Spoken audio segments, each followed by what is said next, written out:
I will now hand you over to a fantastic moderator, a brilliant panel. The panel is actually on accelerating Industry 4.0 for the downstream sector. So we're starting off by really relating to technology, innovation, AI and change management. It's moderated by the brilliant Srinivasa Ratala, Manager, Automation for Dow Chemicals. So over to you, Srinivasa. Hello, welcome everyone to the meeting, and I'm really privileged to open the discussion today. And the first panel, it's quite energetic, and we have a lot of guests, I believe, from everywhere in the world. And today we'll talk about accelerating Industry 4.0 for the downstream sector and defining the digital roadmap for implementing a transformational culture. So we'll talk about people, management, technicalities involved, and also the process control and all kinds of sensor stuff, right? So let me introduce myself. I am Srinivasa Ruttala. You can call me Srini. And I work for Dow Chemical as process automation manager. And I have a lot of interest in AI and digital twin. I'm working on small projects here and there. So this is my world where I start this year on a lot of digital stuff. And I believe the whole world is going to change in a couple of years from now. I'll open up the discussion with short introduction of all the guys and one after another. So I'll first ask, I'll ask Sharul to open up. He will introduce himself, and then we'll talk about each one of the persons one after another, and then we'll take up each topic. Yeah, to you, Sharul, then. All right. Okay. My name is Sharul A-Rashid. I am from Petronas group from the project delivery and technology groups at the center at the Twin Tower in KLCC. My role is I'm a formerly Group Technical Authority for Instrumentation and Control, now Head of Technical Excellence and Technical Delivery Excellence. So thank you very much for giving me the opportunity. Okay, back to you. Thank you. Thank you, Sharul. That was a brief introduction. And people who are wanted to get connected with you, obviously they can look into your LinkedIn profile and then get associated with you. That's good. And future downstream, they also have publications where you can always follow the speakers and moderators. Yeah. I'll transfer to Renata. Please introduce yourself, Renata. Hi everyone, I'm Renata from Braskem. I lead the People and Culture pillar for the Smart Factory program. It's been a journey for the past years to learn and test a lot regarding Industry 4.0 in petrochemical industry, and it's a pleasure to be here with you guys today. Thank you, Renata. Brief introduction. Thank you. And I will transfer to Pedro to introduce, but he already had a brief talk with all of you guys. Still, I want him to be introduced. Thank you. Okay, good morning to everyone. It's because it's morning here in Brazil. I work for Petrobras for 20 years now, and I used to be the process automation manager for upstream here in Petrobras, then the digital engineer manager, and finally an IT manager. Now I'm working for data and information for the engineering vice presidency here in Petrobras. Very good, Pedro. Thank you. Thomas? Yeah, hello. My name is Thomas. I come from Linde. Currently, I'm based in Munich. I spent 20 years building and commissioning plants. So by education, I'm an advanced process control engineer. I did a lot of commissioning, was the head of the electrical and instrumentation organization, and also was responsible for one of the plant technologies. On the engineering side, I then went to the operations side, was in a global team to drive the autonomous operation of Linde plants about 15 years ago. And then once I had produced enough PowerPoint slides, the Linde board said, now, Thomas, take the PowerPoint slides, go to Asia and implement them. And Sharul, I was working very close to you because we were running all of our plants across Asia Pacific from Kuala Lumpur. Very nice. So you already have a colleague from your past association in the panel. That's very good. Actually, I owe Petronas actually my job because Petronas was asking to do something similar that I did for Linde for them. And my boss didn't let me. And then my next boss said, Thomas, why don't you come back to the engineering division? And now I'm heading the advanced operation services, where we help operators to drive their plants towards autonomous operations. Right, quite interesting. So you have a lot of stories in person also to check with the guests later, maybe. Yeah. So we'll start the panel, and the first topic that you see on the screen, probably in your leaflet somewhere, accelerating AI: how digital technology can be an enabler for sustainable plant operations. I would request Pedro to take the lead, and in next 8 minutes, all the speakers will are interested to invited to join the conversation. Thank you, Pedro. Okay, I know that our brain can only hold 4 pieces of information at a conscious level. So I'm going to give you 4 insights about the use of machine learning and artificial intelligence in operations. Okay. The first one I've been seeing around here is the classification. It's a classical machine learning problem that we can apply to operations for detecting anomalies in real time. This can be if you have seen my presentation before in the view of a digital avatar framework. This is more suitable to the real time domain. Okay, so I can detect anomalies in real time to prevent, for example, the plant to entering an interlock state, or to prevent the plant for stopping for emergency, for example. If I can detect these anomalies that is hidden to the operators using AI and correlation, it would be very, very good. That's the first example. The second example I'd like to discuss with you is to use machine learning to detect non-obvious correlations between variables. It can be applied in simulation or in real time. So if you remember the digital avatar framework, it's more about the simulation and emulation domain, but it also applies to real-time domain. Now, what is this non-obvious correlations between variables? As the plant runs, I can have, since we have multiple sensors in our plant, for example, a simple mass flow sensor can measure 4 or 5 variables. And we can use this information, this cloud information around the plant, to find some correlations that can do a better work in controlling the plant. We found some interesting correlations in our plants between variables that are not obviously connected.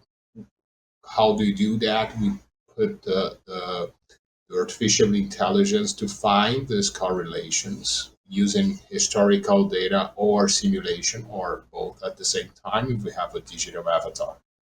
That's the second insight. And the third one is predictive maintenance.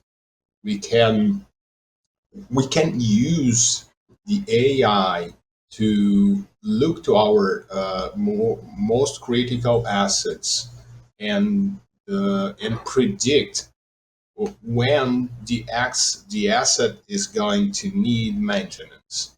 Okay, this is called predictive or proactive maintenance. This is a very it's being used more and more in our plants using AI. Okay, so classification and obvious correlations, predictive maintenance, and the last one is to correlate the human behavior to plant safety. This was another paper I just presented this year in Houston in OTC, correlating the human factors and cybersecurity and process safety. This correlation between human behavior and plant safety, for example, is very, very useful. And since there are lots and lots of variables, and these variables are not very predictable, the AI and machine learning in general can be very useful to predict how the human behavior can affect or to generate the plant safety or the plant operation. Okay, so as I can see from the companies I've been in contact with, these are the four uh, main areas where I have seen the use of machine learning and AI in plant operations: the classifications for anomalies detection, the non-obvious correlations between variables, the predictive maintenance, and the correlation between human behavior and plant safety. So I will let the other colleagues to talk about the other topics because I hope they have more insights. So thank you, Pedro. So let's ask Thomas. He has some live experiences from the recent updates. So let's hear from him. Thomas? Yeah, basically, we were struggling with the fact that our plants have a, let's say, very large portfolio of different products that they can produce. And now, I mean, with the, let's say, Corona, with, let's say, different market crisis in different countries, we were struggling with the fact that we had classical advanced process control on all the plants, but we didn't have enough advanced process control engineers to retune this advanced process control. So 5 years ago, we said, why can't we build an advanced process control that learns how to control the plant by itself? And I'm happy to say that right now, for the last 3 years, we have a self-learning advanced process control running on 3 major production plants. One of them is very critical because it supplies the largest European steel mill for ArcelorMittal. And what is was quite surprising is the way how we commission it. So the starting point is the AI plant control, as we call it. You don't have any tuning. So basically what you do is you switch it on in observation mode. So it watches the operator for a couple of weeks. And at some point it would tell you, now I know enough. And then you switch it on and you take the operator off the keyboard, and then it controls the plant itself. And then basically every week at the moment, the AI plant control would look back and said, okay, how well did I do last week? And then basically retrain the model based on the things that didn't go that well.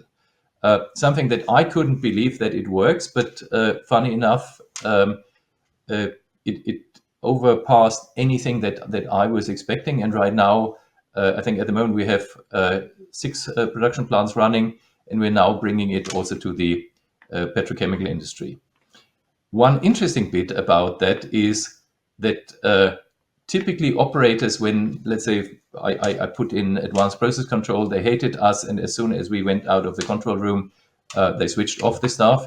In this case, we replaced a classical model predictive control by AI plant control, and they were calling us at 10 o'clock at night that, Thomas, can you please get somebody to look at that?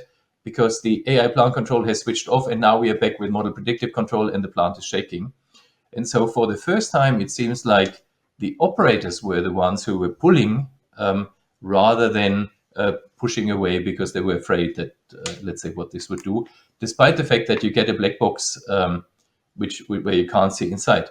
However, the advanced process control engineers were super reluctant because they were worried that they would kind of lose the power of being the masters of MPC. Okay, very nice conversation. And we talked about people and culture, plant culture and all. But can I ask speakers to add a little bit on the sustainable part related to environment? Can we add certain things like that? Is there any development going on in sustainable, like environmental sustainability? That is one aspect. And also anything related to responsible AI, because we are having a lot of AI. We don't know from where things are coming in, which data, whose data, whether we are copying from somebody, plagiarism, or we don't know what, right? So responsible AI and environmental related AI stuff or application, if you can add. Thank you. Yeah, maybe for the environment, we have one thing that is quite interesting. As you know, that in Europe, through let's say a large amount of regenerative energy, so solar power and wind, you have a very fluctuating demand of power, or a fluctuating generation of power in the grid. And so what we are now using is basically AI in order to help balancing the grid by moving the electrical loads for our plants according to a forecast of what will be the load in the electrical grid. And so rather than, let's say, the transmission grid operators or the generators moving up their gas turbines in order to stabilize the grid, is we move the consumers. And of course, moving down a consumer does not produce any CO2, while shutting down and starting up a gas turbine does produce a lot of that. On the other side, the nice thing is, I mean, typically, if you improve the efficiency of a plant, the CO2 emissions of that goes down. So typically, you have a nice financial motivation, but you also have a nice motivation in terms of the environmental footprint. Yeah. It's already 10 minutes since we started this topic. I would like to shift to another topic. And this, we are talking about change management in refining, knowledge sharing, collaboration, and encouraging a central support system. And I would like Denise to start. Thank you, Denise. Yeah, sure. Just let me introduce myself. I just missed that point before. And it's a pleasure to be here with you today. I'm leading customer experience team at SOCAR Turkey within the gas distribution function, part of our utilities business unit. And prior to joining SOCAR Turkey, I worked at Vodafone, and before that at Turkish Economy Bank, where I managed large-scale digital transformation programs. And for the question about change management, I mean, as we look towards accelerating Industry 4.0, one of the critical enablers for success is effective change management. Of course, it's not just about adopting new technologies, it's about transforming how we operate, collaborate, and share knowledge across our organizations, as you know. And at SOCAR Turkey, particularly within the utilities function, we're working to ensure that our operations are not only efficient but also customer-centric. This is where change management becomes the key. Industry 4.0 brings with its new tools, technologies, but for these to be successful, we must cultivate an environment where knowledge is continuously shared across departments. Our teams in operations, engineering, customer service, and information technologies must work in close synergy to ensure that everyone has access to the right insights at the right time. And to enable this, we decided to build agile teams that serve the defined goals 2 years ago, and we got very good results from these working groups. We are now progressing almost all our new projects through agile teams. So collaboration is essential, not just between departments, but also between digital tools and human expertise also. As we integrate real-time data, predictive analytics, and automation into our daily processes, it's crucial that we foster a culture where employees feel empowered. The integration of digital tools should enable us to enhance experiences, streamline operations, and improve decision-making at every level. And I would like to share also some insights from SOCAR Turkey, specifically from our journey in the utilities, how we are driving customer experience through innovation, knowledge sharing, and collaboration. When SOCAR Turkey acquired our distribution companies in 2019, our leadership team recognized the need to improve services, optimize operations, and digitize processes to meet the growing demands of customers. And it's in response, vision and organizational structure redefined with a focus on building a customer-centric culture. And the leadership team understood that customer experience is crucial to becoming a leader in the distributing industry. and this led to customer experience department establishment 3 years ago. And our objective was really clear: to ensure that our guest companies not only offer a standard experience, but also create a common culture that would enhance satisfaction and employee engagement also.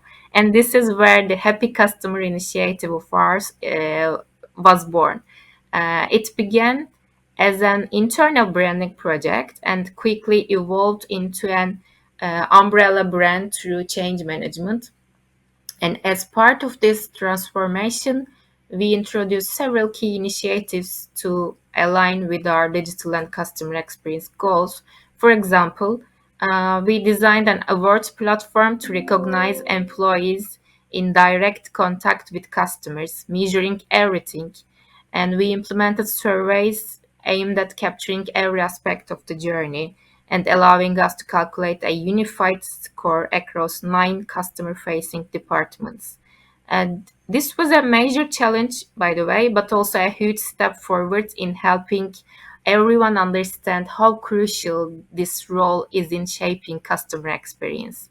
And we didn't stop there. We added new store experience KPIs that measure things like quality of the welcome customers receive, service standards like uniforms, greeting customers with a smile, and our ability to keep wait times short. And then we also integrated digitalization goals into our framework, ensuring our employees were guiding customers toward digital channels, whether for digital onboarding, digital invoicing, or consent to digital communication. And the results speak for themselves. Over the last year, we have seen 11-point increase in our net promoter scores and a 7-point increase in employee engagement also. Two key metrics that show we are moving in the right direction, and these improvements are not just numbers on a report, they reflect the dedication and hard work of our teams who are committed to delivering exceptional service every single day. And looking ahead, we see that it's not just adopting new technologies, it's about embracing change management and creating a culture where knowledge sharing, collaboration, and support systems are at the heart of everything we do. And for us at Sokar Turkey, that means ensuring our employees have the right tools and support to succeed, and that our customers experience seamless digital first interactions at every touch point. And as we continue to define our digital roadmap, we are confident that these efforts will not only strengthen our relationship with customers, but will also empower us to lead the way in digital transformation also. Excellent. A very detailed description of what you have been doing, and I believe it is a step forward for everybody when we learn from each other. Like you have said, 9 heads of contact points where you all are bringing a lot of cultural change. It's very good because every customer want to be delighted when they get a business a contact, right? So that's very good. Would any other speaker would like to add to this discussion?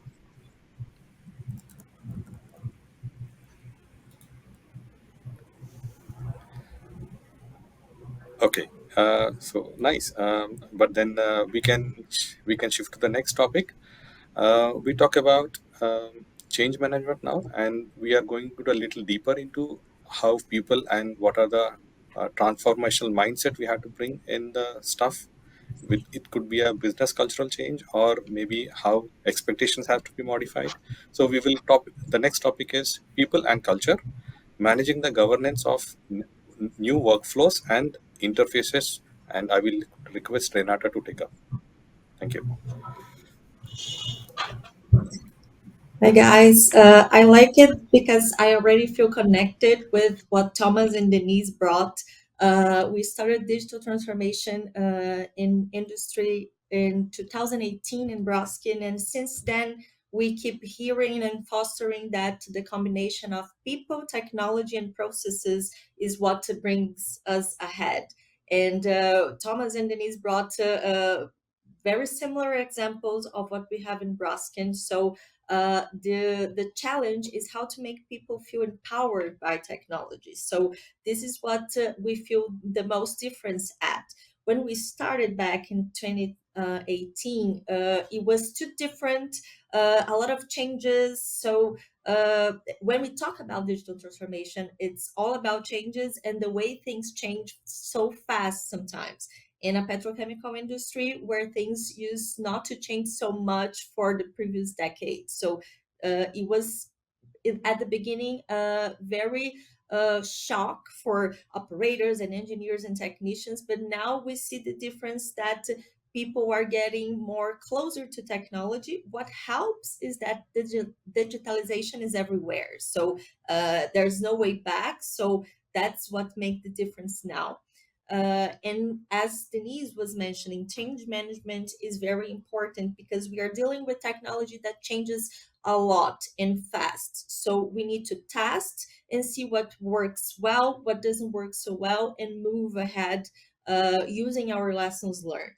In Braskem, one of the challenges is that we are a global company. So we are running plants in different countries. So that already means that we have different cultures working together, and different cultures and how they deal with change. So our change management process led us to this people and culture pillar in our Smart Factory program. And one of the challenges was, how are we going to measure our progress? Because when we talk about people and culture, it's a little more difficult to measure the results because it's not always so black and white. And then we have main 4 ways to foster our results regarding people and culture. So one thing that is very important, we see some people that they are pioneers in change. They, for some reason, they are more, they have more abilities to work together with digital tools. So that's one of the points that we have to reward and recognize those guys. So when we talk about exchange, it's very important to talk about what you test, either if it works well or even if it doesn't work well, because it's a lesson learned. And that was something difficult to introduce in industrial areas, because usually we are talking for the past decades to avoid mistakes because they could lead to situations where you are not safe. But when we talk in digital transformation, it's okay to fail because it means you learn something. So that was a difficult concept to introduce. So that's why we use this reward recognition factor to try to show it's okay if you try something new because you are innovating, and sometimes you won't get the best result at first, but that means you can incrementally improve. So that is also important to have culturally changed in petrochemical industries, that you can try and incrementally improve with time.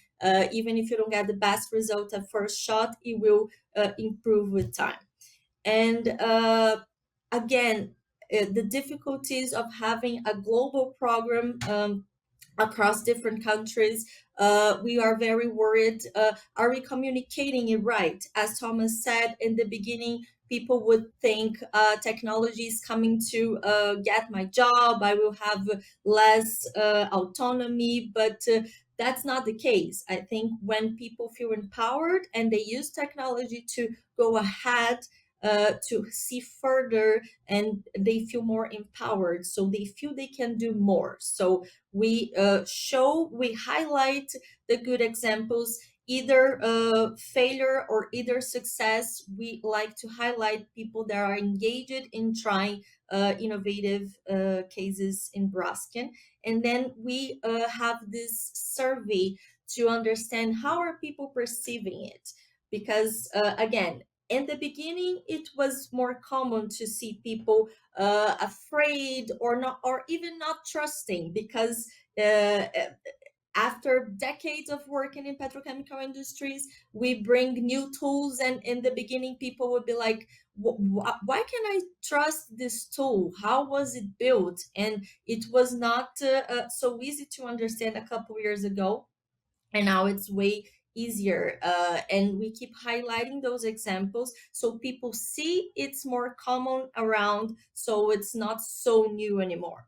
And we keep measuring how is the awareness of the program, so how are people perceiving it, how are people engaging, how are the tools empowering our people, so we understand how are people really living this change. In the product level, so many of the innovation comes to the plants as a digital product, so a platform or an app or integration between different systems that would not communicate before. So and the product level, we measure how the users are satisfied with that tool, how they trust the results of those tools, so how comfortable do they feel to have decision making actions based on what they saw in this innovative tool. So we see more at the product level, because, and I even like to give this example now. We have products, digital products in our cell phones, in our TVs. So we are all connected in our daily lives. So it's easier to show that in the petrochemical world, because it is in our hands, in our pockets, in our TVs, it's everywhere. So it's easier now to show that we can trust these products to the engineers and technicians. Also, something important when we talk about digital transformation, a lot of new competences are emerging. And before, people would think, oh, now I need to program, I need to learn programming languages, I need to learn about AI. So it would sound way more difficult a couple years before than it sounds now, even with the huge advances we have in so short time. So we keep following that advance. And it's funny because we use it to graduate in engineering courses, and then you were ready to work for a long period of time. And now the new topics that emerge, they keep coming in a fast pace. So I think the most important change regarding competence building and learning is that what we call the lifelong learning, because now we will keep learning and testing things and learning through our failure, through our success, and sharing that experience. So that changes the operation a little bit, because in the field, guys were used to applying the same knowledge for many different years, and now they are used to testing different tools, so having different approaches. So learning is part of their daily lives, way more than it would be in previous years. So basically, to recap, so how we can foster and measure our success. So we highlight the good examples, so everyone that is being a pioneer in changing and bringing innovative ideas. So we highlight that. We also highlight that it's important to fail, because that means you are trying something new, you're trying new approaches, and making sure that we exchange that knowledge also in a global basis that is also challenging. And as I mentioned, the awareness of the program, we keep measuring how, because we communicate, and we keep measuring how the communication is received and perceived, so we can adapt if anything is not being communicated right. For the product basis, we keep different surveys to understand how people are dealing with the digital products, if they trust the results, how we can improve in a product basis. And the competence level, we keep updating our team members on different technologies and fostering the lifelong learning. Okay, excellent. Is there any other discussion that somebody want to bring in to this topic? Yeah, I would that I think, Renata, a lot of what you said is resonating with me, and I think certainly there's a lot of enthusiasm that you can generate. I think one point that I feel important, there's also losers in this game, and typically I would say the young ones, they gain importance and status and power, And the old ones like me, who are not able to deal with it, they feel a loss of power or a loss of importance, because all of a sudden, people who are 10, 20 years younger, they know how to deal with that. And while the other ones who have been the authority, all of a sudden they struggle. And I think for this transformation, it's quite important to bring these people on board. And Sharul, when I look at you, I had the task to bring on Australia operation and operate it from Malaysia. And I still have the scene in front of me. So I had this 55-year-old, 120 kilo, 1 meter 90 giant from Australia. And I had a Malaysian graduate who had graduated the last year, and he told him how to run his plant. And so the shift of, completely feeling disempowered because somebody else or technology takes over is creating a lot of frustration. And so I think one part that is quite important is to find a way of bringing these people on board to help or let the enthusiastic youngsters actually do their job and drive technology without trying to block it. Yeah, Renata quite interesting just said perspective. that. Yeah.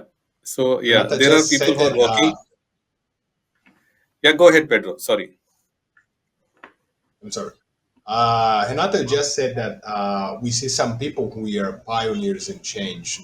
And Thomas had just told us that in case of using AI for plant operations, it was the operators themselves who were pushing the change, which I found very interesting because it is absolutely not what my experience with industrial operations would suggest. Based on that, a question that comes to my mind is, are we really leveraging this initiative that Renata mentioned at all levels of our organizations for the changes, or are we missing them in our own companies? Yeah. And I think, Pedro, it might be to encourage that in places where you don't expect, because if I look at my operators, they all play video games at night on their iPhones. So sometimes they are much more savvy in terms of new technology than the automation manager. Yeah. Okay, so because of paucity of time, we have to shift to another topic, and we are going to shift to using AI and ML to enhance reliability, leveraging machine analytics to improve availability, end-to-end optimization, and autonomous operations. I will ask Thomas to take up. Thank you. Yeah, I'll be fast. So I had a very personal motivation to enhance reliability, because number one is I had a lot of plant breakdowns, and every time we shut down a chemical plant or a steel mill, I got a lot of trouble. And I was tired of being called at 2 o'clock in the morning on Christmas Eve that again some machinery had broken down. And I want to bring another aspect into that. So the one thing is, of course, the classical predictive maintenance that can predict, a bearing failing or some kind of mechanical part. Where we have actually quite a high improvement potential is by preventing that equipment gets destroyed by operators. And I must say, having been in Asia for 5 years and been responsible for, I think, 130 sites, the amount of equipment that my own operators destroyed was quite significant. And so one thing that we try to do is to figure out if we run a piece of equipment at a condition where we eat up its lifetime or we even damage it. And this has become then quite an effective way of extending the lifetime, because rather than predicting that it would fail, we were predicting that now the way how you operate, let's say, is likely to damage the equipment. One case from that, for example, in Australia, we are predicting we're trying to keep the heat exchangers in an LNG plant alive. And the most effective way was to detect conditions where you're constantly creating thermal stress to these heat exchangers. And so the original intention was to figure out when do I need to exchange the heat exchanger. But where we ended up was to eliminate operating conditions either done by the automatic control or by the operators that would damage it. And so one of the big levers here of this AI is to watch the operator what they are doing and also watch the more complicated situations. So, for example, in this LNG plant, it was about warming up and cooling down the heat exchangers, but it's also operating adsorbers in a way that you damage the catalyst at some point. And this was actually quite powerful way. And the machine learning enabled us to do that without a lot of, how to say, process theoretical knowledge. So it was something that the operations teams actually they could train and say, look, this is a good condition, this is a condition that's critical, and then we do that. Thank you. Yeah, it's very interesting to know that rather than detecting failures or expecting failures, you're actually helping plant to run really longer in a positive frame of mind. So that's really interesting. I would ask Sharul to be engaging on the next topic, asset performance management, how to extend the life cycle of an asset through digitalization. Sharul, please. Okay, sure. Thank you very much for the time. We are actually indeed at the golden age of engineering as we are moving to a very much unprecedented demand for innovative solutions. Now, coupled with energy transition and sustainability agenda, right, that it will make very, very complex now. Because if you don't move into an energy transition and sustainable agenda, we will be we lost our license to operate. That's actually about survival of Petronas, for example. We have been in oil and gas business, but we need to move on to the renewable energy. And the other potential threat is, for example, solution for a resilient cybersecurity resilient cybersecurity solution. At the same time, in my topic is about the rapidly aging assets.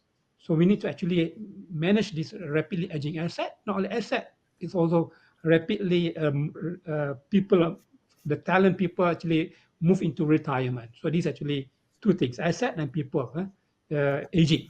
So, but if we look at this, for example, this Steve Jobs statement that we need to look at this customer experience, not actually the technology, not the other way around. Technology. We have to understand what are the solutions that we need to find to create customer experience. So from there, we need to find the solution.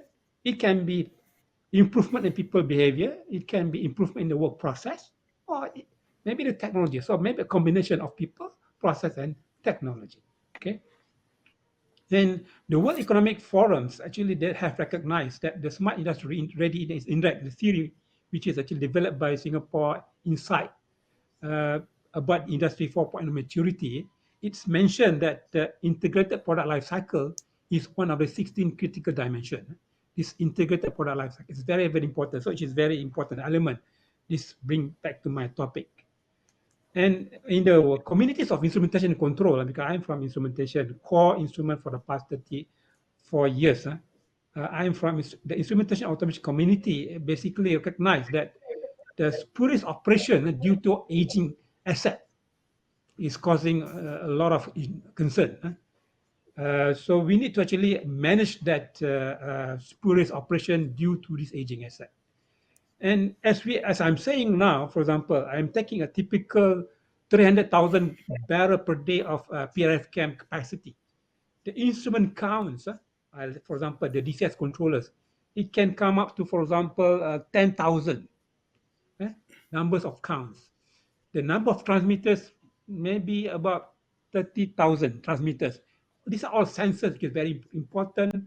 The temperatures, which is fed back to the controller, which is used to manipulate the operation to bring back the parameters inside the safe operating region. So with high numbers of instrument counts, and this has better be reliable because if one of them not meeting the demand, not making the right sensing, it will give you the incorrect decision and can bring the parameters into outside the safe operating region. So this is very important to have, for example, the correct maintenance, the preventive maintenance, the prescriptive maintenance, and also the predictive maintenance. This is very important. At the same time, we need to manage this asset through the life cycle of the plant. Through the life cycle of the plant. This is where the asset life study, the topic that's given to me is very important. that the asset life study is very important to make sure that the equipment, the asset that's failing can be actually prevented. Case in hand, for example, if we don't correctly identify the aging asset, the aging asset is part of the critical asset which is used to safeguard the plant. For some reason that the asset obsolete, then we need to bypass the safety equipment. That is a no-no for Petronas, for example, because you are actually bypassing a safety equipment in the plant. Why? Because you have no choice. You have to bypass it because you missed it in your asset life study. Therefore, you need to bypass until you replace it with the right latest asset which is in business, because the asset is already obsolete. So when you miss Yeah. that, there is potential unreliability to the plant. So it is a no-no. So we have to make sure that we have an asset life study in place so that we can actually detect this potential critical equipment to be replaced on time. So Thank you, the Sharul. step is a lot. There are 7 steps in that asset life study. First is scoping study, where you will look at the critical asset. The second one is you have that collection, that data collection, and then you carry out the assessment, you come up with reports, and then presentation, and then also you do tracking, just like project. Okay, and Okay, excellent. so we need to digitalize this work process because this is actually a repetitive services. For Petronas, it's repetitive services. We have, for example, 100 plus as 100 plants unit that we need to do this SLR study every 15 to 20 years. So it is very laborious, intensive, and require a lot of man hours. Therefore, we need to actually digitalize this work process. But the challenge are, for example, non-standard platform and the proprietary of the platform, non-semantic interoperability that make it difficult to ingest the data. A lot of useful SLR study data set is basically on unstructured format. So it make it very difficult. And last but not least is about data security, data privacy and sovereignty, because all this data you need to pass on to the enterprise require a cybersecurity framework in place. But Okay. what we in Petronas, for example, we established standardized data platforms. For example, we are part of the IOGP using the CFOS, the Capital Facility Information Handover System, which will standardize the information of the data that you actually gather from project that you hand over to operation so that it is sustainable. So this is a CFOS. Another one, we are working with international bodies to further harmonize the process industry digitization in terms of process, in terms of standardized data. For example, ISO 15926, the DEXP, the data exchange in process industry, and also the IEC 61987.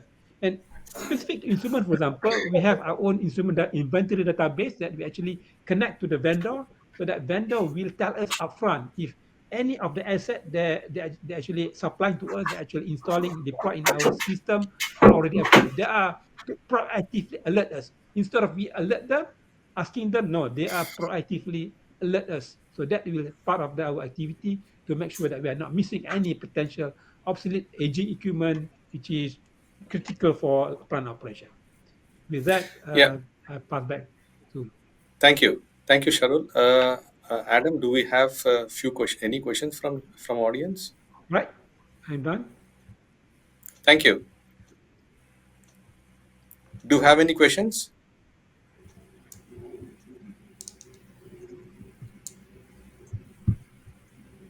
No questions. Okay. And then we will end the discussion then. It was really engaging that we have learned from different perspectives as well as different industries and geographies. It was quite interesting and engaging. Thank you very much.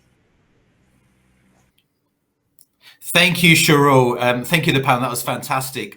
Really interesting conversation because covers different parts of technology. I like the fact that we talked a lot about AI.